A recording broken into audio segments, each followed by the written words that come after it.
Yeah, g'day, it's Charlie ZL2CTM. Well, it's been a little while since I've put up a video on a homebrew project. I have been doing a number of things which I haven't actually filmed, which has been more around a lot of the other voluntary work I do for various things. But anyway, I was passing the bookshelf the other day and spied this on the shelf, and I've had this one now for, I think it's over 26 odd years now.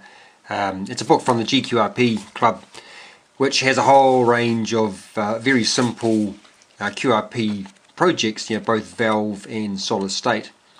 And I thought to myself, yeah, that'd be quite fun actually, just to build a simple radio, just to have the fun of using that as opposed to something a little bit more sort of complex. So what I was thinking was building probably a 40 meter, because that seems to be quite a good band here, or 20, but it'd probably be 40 meter CW only transceiver. I've bought a couple of those in the past. Here's one here which uses an SI5351 and an Arduino there. This particular one with the filter is a single conversion superhet style with a Class E amplifier there. There was another style here which again using the SI5351 and another Arduino, sort of a similar style, single conversion superhet there with the IF amps, the crystal filter and the second IF and the two mixers there. In this particular case I thought I'd sort of go back and, I don't want to say old school, that's the wrong way of putting it, but just a very simple CW transceiver. So I think I'm going to do a direct conversion. This is not going to be a how-to video, it's going to be very much just like I've done in the past, just documenting the approach I've taken. So I was going to err on the side of simplicity versus complexity and arguably capability. So like I say, in the past I have used the microcontrollers to control everything with the frequency. I'm not going to do that this time, so I won't be using those, nor will I be as a consequence using an SI5351 or an 809850 DDS here, so we won't be bothering with those. It'll be a stock standard, probably I suspect a Colpitt's oscillator for the main frequency generation. I'm thinking in terms of keeping it simple and cheap, I guess. And as I've said many times, and there's no script here, this is just me talking. A lot of these videos I've tried to make to sort of encourage others to give it a go. So maybe in this particular case, to try and keep things simple, I won't use a physical variable capacitor. Instead, what I think I might use is just a reverse biased, in this particular case either a 4001 or 4007.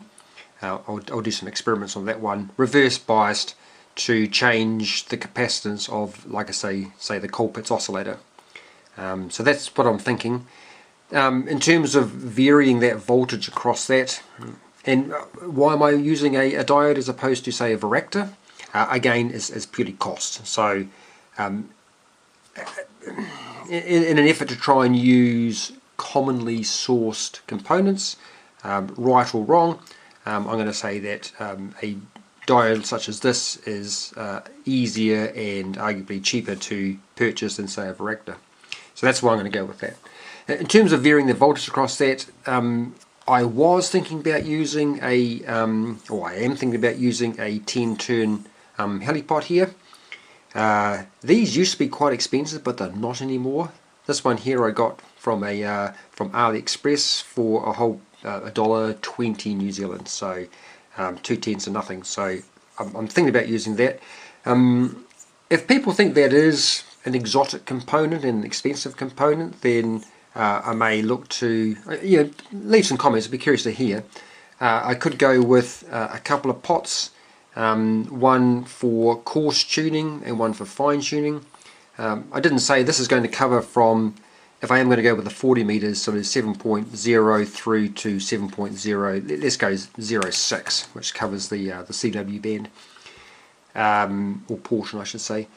I could go with a standard potentiometer, but you're only talking 3/4 of a turn or so, and that's pretty coarse to try and fine tune in or tune in that CW signal. So there is a possibility of having two of these, one for coarse voltage changes and then one for fine tuning. But that takes up twice as much real estate as a 10 turn, and I think from a pure cost wise, getting two of these is probably going to be the same price as one of those. But anyway, my preference is to use a 10 turn helipot, because I think that would be quite good in terms of being able to tune in the signal quite nicely. So that's the plan for that one. In terms of the amplifier, or more the point, I'll talk about that later on, in terms of cheap and cheerful components for across the radio, including the power amplifier, 2N3904, that's readily available, nice and easy to get hold of. And power amp, this is going to be QRP, I don't want to say QRPP, but definitely under 5 watts. I'm not aiming for 5 watts. I'm just aiming for something, 1 to 5 volts, somewhere around 1 to 5 watts, somewhere around there will be fine. So I was thinking about just another cheerful component here, the BD139, been around forever. That's a possibility. I was quite keen when I was initially thinking about this radio to use some junk components out of the garage. I've got a number of old sort of CB radios and some old Tate VHF radios, which I was quite keen, and I have done in the past, pull them apart and use the transistors out of the power amplifier for the homebrew radios. I've elected not to do that in this particular case, because if people were to have a go at this, then clearly getting the same transistor may be difficult. So if I go for something like this, then nice and readily available. So that's what the thinking is there in terms of that. So like I say, talking about a simple transmitter, so an oscillator, colpits from the transmit side of the house, just into an amplifier, and then out the antenna. In terms of keying, I don't want to have high current going through the key, so I want to have some kind of switching arrangement there, that the key is going to be switching, I don't know, maybe a switching transistor of some sort to then key the VCC onto the power amplifier. We'll look at some kind of key shaping, just to make sure that we're not getting sort of nice, or we're not getting, more the point, sharp leading edges, and for clicks and clacks and chirping and that. So I might look at a little bit of waveform shaping for that. What else? We talked about sort of 5 watts, no more, but I'm not going to lose any sleep if it's 1, 2, 3 watts around there somewhere. That's just fine. In terms of the oscillator itself, some initial thinking. I mentioned before colpits. It'll be certainly a 2N3904 for the main oscillator, followed up by a buffer amp. We'll look to have a low quiescent current through that transistor, just to reduce any I2R or any heating, to try and get a little bit more sort of thermal stability on that, which will result in the frequency stability. So that's what I'm sort of thinking there. In terms of the receiver, there will be, let's make that an antenna, shall we? Put that through, there will be some kind of bandpass filter coming in for a start, definitely. Less than 10 meg, so I will have an RF amplifier, which will be variable in terms of gain on that one, and potentially even bypassable. We'll see what happens there, if that's going to be a go or not, but definitely a variable RF amp. In terms of the mixer, in the past I've used the SBL1 or the NE612 or the SA version. In this particular case, right or wrong, I'm going to go with a thinking of just using discrete components, so nothing sort of exotic. Not that an SBL1 is exotic, but potentially it is more difficult to get hold of, and from a cost point of view, potentially a little bit more costly. So I won't use that. I won't use any 612 or that style of Gilbert cell mixer. So I think I might just go for a diode ring type arrangement. So a passive mixer, 7 dBm mixer. So that's what we'll probably look at for that one there. In terms of the oscillator coming in for that, in terms of netting, we talk about wanting to make sure that my transmit frequency is exactly on the same frequency as the one I'm receiving. But in order to generate, in my particular case, that sort of 700 odd hertz frequency that I want to hear coming out of the speaker, I need to have, if I want to run with upper sideband convention, noting that this is a double sideband receiver, or direct conversion I should say, I want to have my oscillator frequency about 700 hertz down from my receive frequency. So I'll call that delta F, where delta F is approximately 700 hertz. I might make that variable, which gives me then the ability to have a little bit of RIT. So I'll see how that one goes. When the transmitter then reverts across to transmit, the oscillator will take away that delta F, and then will just be my set frequency that's going out up here. So that'll be on my transmit frequency, and out the antenna it goes. But as soon as we revert back to receive, I'll throw in the delta F. So this is my oscillator here. Oscillator F plus or minus, in this case, delta F gets mixed with my RF coming in, and I should get my delta F coming out, or approximately 700 hertz, which will then go through a audio amplifier, and then I'm going to use, which I've done many a time for portable operations, just a headset as opposed to a speaker. So we'll need some kind of amplification there, and in this particular style we'll need a reasonable amount of amplification to get our sensitivity up. Again, not in the same spirit of what I said over here. Not going to use a say any or an op-amp style arrangement, be it an LM380 or whatever. It will be discrete components. So again, predominantly 3904, or if it's going to be push-pull, then throwing in a PNP as well, but I suspect it will be just the NPN 3904. So that's what I'm thinking with that one.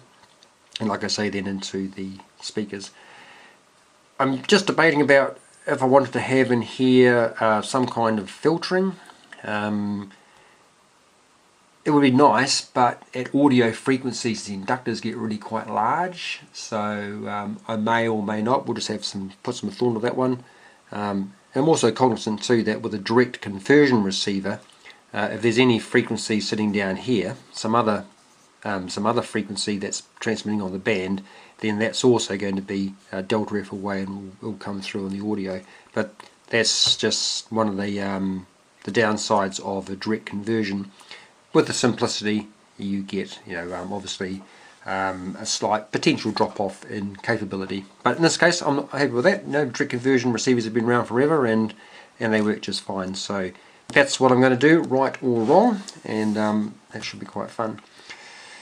So I think that's probably about all actually. I do want to have side tones, so when we are transmitting the Morse, I do want to have some audio coming out so I can keep track of what's going out. Haven't thought about how that's going to work. In this particular case over here, because using an SI5351, you could have the normal clock 0 and clock 1. So clock 0 being the VFO for the receiver, and clock 2 being the BFO to recover the audio. In clock 1 in this particular case, you can see that red wire is going directly through to the Class E amplifier. So on key, clock 2 was then providing at the transmit RF frequency a signal, well, the RF that was then getting amplified and going out the speaker.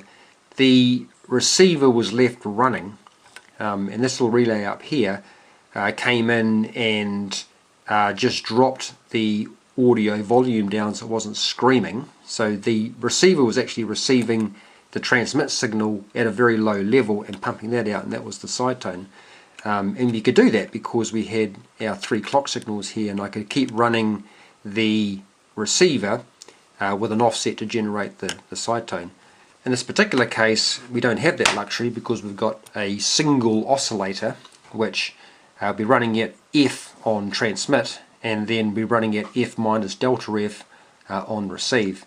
So you can't have your cake and eat it too. So I'll have to think about what way to generate some side tone for transmit, and that just may be a nice simple little RC sine wave oscillator running at 700 Hertz, and then just feeding that gently into maybe into here, or if it needs any amplification, into somewhere into here, and that will be keyed as the transmitter is being keyed.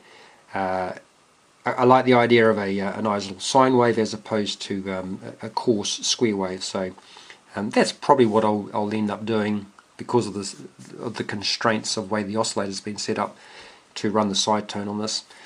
So we'll do that, and then that will probably also, will also act as a spot function. So on receive, I might be able to actually momentarily have that being turned on as we're tuning in our received signal, so our audio coming out is at 700 Hertz, and by that way we're actually netting ourselves. So as long as my received audio is the same as my desired 700 Hertz, then I know then that my oscillator, when I go to transmit, will be spot on the other person's transmit frequency. In other words, I've had the radio netted.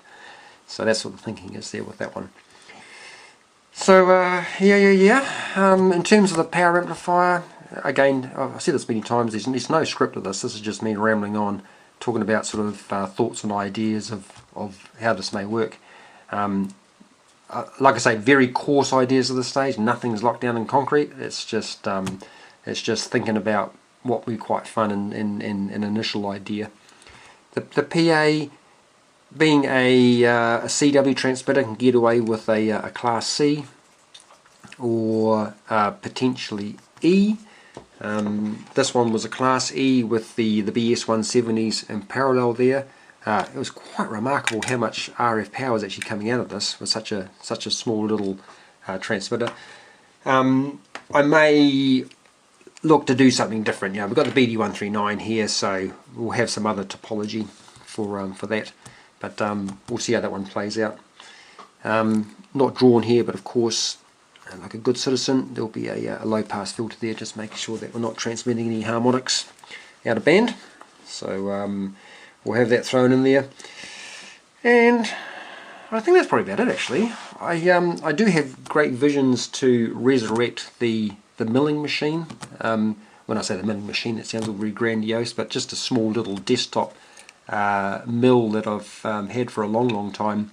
It was a bit temperamental, and it was very early on with those mills, and the bed leveling was always was a manual arrangement, and was fiddly as heck, and really didn't produce quality mills. So looking to, if I was to reach over the back here, this copper board here, and to have it milled out. So I might consider resurrecting that and sort of playing around with that again. If not, it'll just be a sort of the standard arrangement where we're using the strip board attached to the ground plane. It'll probably end up being that, and I'll put the mill off to some other time. But I think that's probably about all actually. So let me know what your thoughts are, and like I say, this is not going to be a how-to, definitely not. There are many ways of approaching this. This is one way. It's not necessarily the right way, it's not necessarily the best way, it is a way, and this video series again will just be more than likely in a similar vein, just documenting what I did and the approach I took in an effort to try and encourage others to give it a go, because it's not hard at all. The other thing I might do, if it's appropriate, I'll drag up LT Spice, and I'll try and simulate as much as I can there, just to to get ourselves into the ballpark through the maths and the simulation, and then the actual experimenting with the test equipment then just to verify the design as things play out. Anyway, I've rambled on for 20 minutes, so I will knock it on the head there, and I will see you at the next video. Cheers all, take care, and if this is nothing out before Christmas, have a great time at Christmas, and we'll go from there. Okay, cheers all, 73.